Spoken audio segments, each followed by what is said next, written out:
Most of the all-time greatest films have illustrated the introspective journey of a protagonist challenged by his surroundings.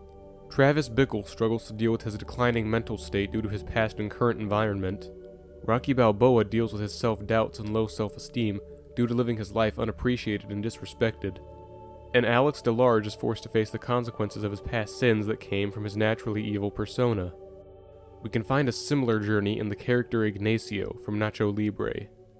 Ignacio undergoes an arduous experience as a luchador, which he does in order to win prize money to help the residents of the Catholic orphanage he's lived his life at.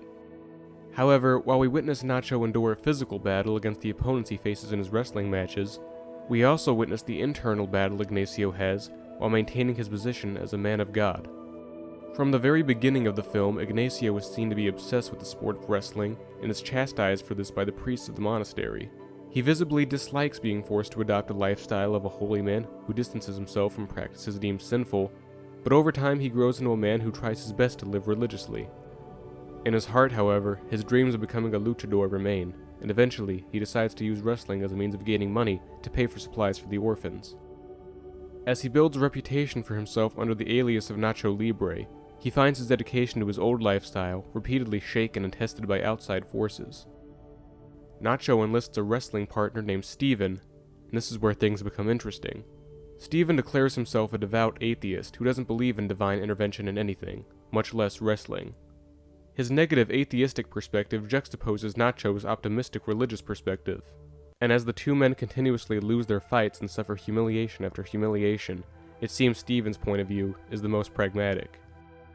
The next temptation of Nacho's faith comes in the form of Sister Encarnacion, a nun from the orphanage who captures our hero's heart.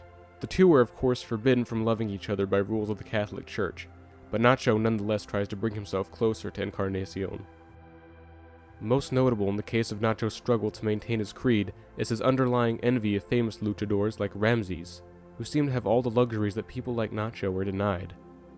Nacho makes it very clear to Steven that losing and still making small amounts of money is not sufficient for him, and that all he wants to do is win. I want to win! These instances of avarice are clearly clouding the better judgment of Nacho, and indicate that perhaps all along he was just using the excuse of helping the orphans as a means to clear his Catholic conscience of committing a sin. Now, let's address the big question here. Is the movie attempting to defend Nacho's faith or not? Well, at no point does the movie truly try to confirm the reality of God. In fact, if anything, it becomes even more ambiguous as to whether Nacho's religious conviction holds any truth. This is represented by the scene in which he tries to obtain mystical eagle powers, which are supposed to make him invincible in battle, but in reality do nothing but make him overconfident. Nacho wants to believe that God will bless him with the strength to win, so much so that he condemns Steven for his doubt of a higher power, but it's undeniable that Nacho is not getting any real help from a divine being considering his losing streak. His devotion seems to be further tested when the priests learn of his antics and banish him from the church, bringing him to his lowest point yet. It's moments like these that break the weaker man, and in one possible reality, Nacho could have chosen to make this the moment he abandons his ties to religion and fully realizes his dream of being a luchador, or maybe he gives up hope altogether. But that's not what he does. Out of what appears to him to be a miracle from above, when in reality it was the interference of Steven, Nacho is given an opportunity to fight Ramses in the ring to gain some sense of redemption. His ultimate match falls upon him, and he and Steven both say a prayer asking for strength in the match. Against all odds, and with the support of the woman who challenged his will to remain pure, Nacho defeats Ramses and flies on wings like eagles to do so. It's no coincidence that the song playing during his triumph, Religious Man by Mr. Loco, is the same song played at the beginning of the film during his youth in the church. So now we ask ourselves, was this truly the will of God to give Nacho victory? I personally believe that it doesn't matter. Here's the bigger picture to be seen. Nacho remained mentally fortified by keeping true to his convictions and never giving in to the repeated bashings of the world. His faith that lent him the confidence and the credence and the hope that the Lord would fulfill what was right already made him the winner. He could not be defeated in spirit, literally.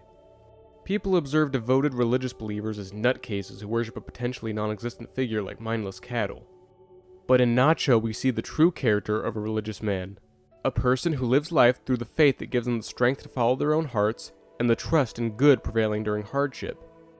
So you might be thinking, Oh, so the whole lesson is to believe in yourself? What is this, a Japanese anime? No. The whole lesson is that you can be made stronger by believing in something. Anything.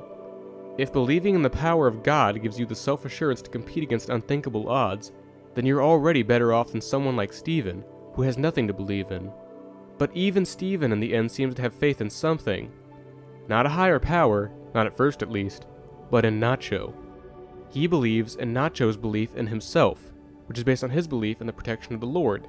He has found something to place his faith in, that's why he comes back to help Nacho. Ignacio may have come from a background of servitude to the orders of the church, and his dreams of wrestling stardom may have temporarily blinded his vision of doing what's best for more than just himself. But his devotion to his faith, to those he loves, to the children of the orphanage who depend on him, they are what give him a reason to complete his hero's journey, going from a humble man of God to a mighty warrior of God. He lives under the hope that one day the Lord will honor his good deeds over his sins and bless him in battle. And whether his glorious victory that could not have been achieved without the confidence in himself really was an act of God himself or not, nothing will change the fact that Nacho stayed true to his religious fidelity and achieved the victory he knew he could have. Godspeed, you magnificent Mexican man.